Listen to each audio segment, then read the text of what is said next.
You're watching Central Illinois on the Record.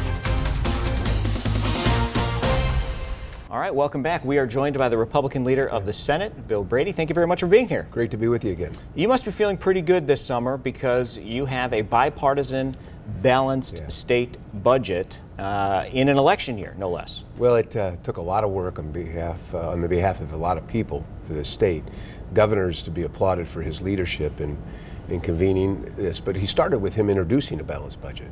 And he had said there's two parameters. One is we cannot increase tax burdens on families and businesses, and two is it has to be balanced. The product is exactly that, and the governor led the way to get us to that point. It's not everything anybody wants, but it's what everyone needs, I think, to get us through this year in the best way I think we've been in a long time, over 15 years. I think this is maybe the third budget that I've ever voted for, and I was proud to be part of the making of it, but it took a lot of work and effort by a lot of people.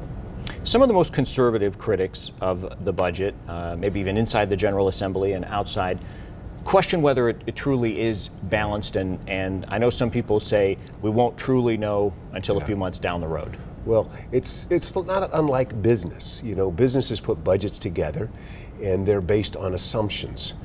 The assumptions in this budget are solid.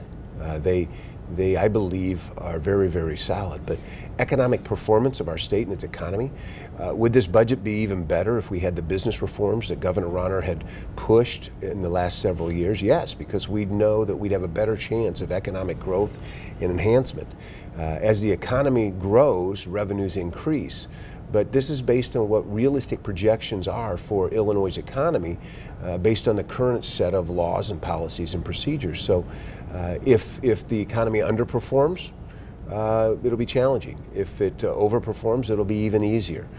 There are a few things in here that we're hoping to happen. One is the sale of the Thompson Center, which I think not only would provide revenues to the state, save the state money, but provide economic opportunity and rebuilding that block of Chicago and other things. So it's pretty real. Anyone can throw stones at it, but the results will prove it out. But like any projections, there are challenges. The governor's going to have to work. It won't be an easy budget to manage, but it is certainly one that, with the right discipline and the right effort, can, I believe, come to a balanced nature at the end of the fiscal year.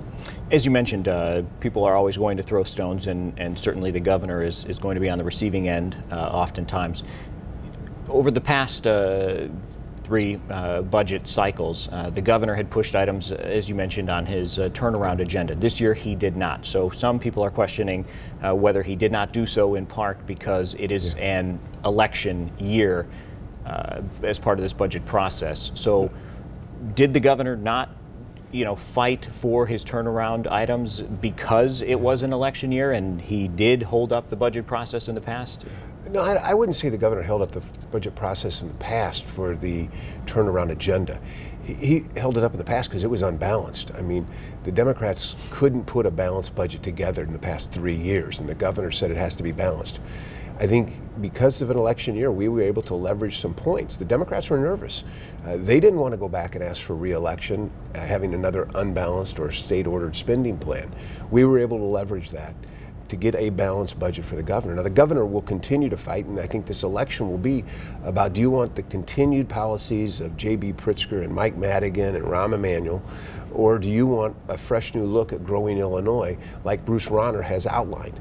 And that's what this election will be about. But the budget did have to accept that tax hike from last year. Well, it accepted reality. The reality is, today, the Democrats have gerrymandered a map that's given them supermajority control of one chamber and control of another chamber. They weren't going to repeal the tax increase they put in place. We could have fought against that. The governor offered tax relief by passing Senator President Colleton's pension reform proposals that would have provided $1 billion in tax relief to the people of Illinois. He offered that as a compromise. That was not accepted. Unfortunately, the people will pay $1 billion more in taxes because of that. But the governor was realistic, and it was his leadership that put us in a position that we have a balanced budget, that social service agencies can work, $2.5 billion in infrastructure improvement. We aren't going to tell, I doubt, or contractors, they have to pink slip people on July 1st. Over $50 million for the Quincy Veterans Home, $500 million for an initiative in Chicago. There'll be an economic initiative tied to the U of I, saving over $1 billion in autopilot spending and other things that were important as we outlined in this budget process. And I think it's to the governor's credit that, given the Democratic control in a political year, as you've outlined, that he was able to lead the way to showing that Illinois can do better through his leadership. You've mentioned IDOT spending. Obviously, the governor has been out hitting the road talking about spending on roads and bridges. You don't have to drive very far, walk very far to see roads and bridges across the state are in disrepair. Right. He has a somewhat ambitious plan. Certainly, more could be spent. I don't think you could ask any lawmaker in any Senate or House district in the state about a bridge or road in his or her district, and they would probably tell you about 2 or 3 more that could use the funding, and I'm sure you could list several in yours that need some spending. While the governor has identified several projects, he hasn't talked much about how to pay for it. He wants to spend money. How do you pay for it? In the past, you've talked about an expansion of gambling. That legislation failed right before the end of session. Well, again, in the past, when budgets have not been balanced and passed, IDOT spending went on hold. This is a revenue spending that ongoing basis. So this spending, this $2.5 billion in roads and bridges and infrastructure, is real and available. We have funds we have available for the Motor Fuel Fund. Unlike Governors Quinn and Blagojevich, who've raided that fund and spent it elsewhere, we've preserved that under the Constitution and the law of the land.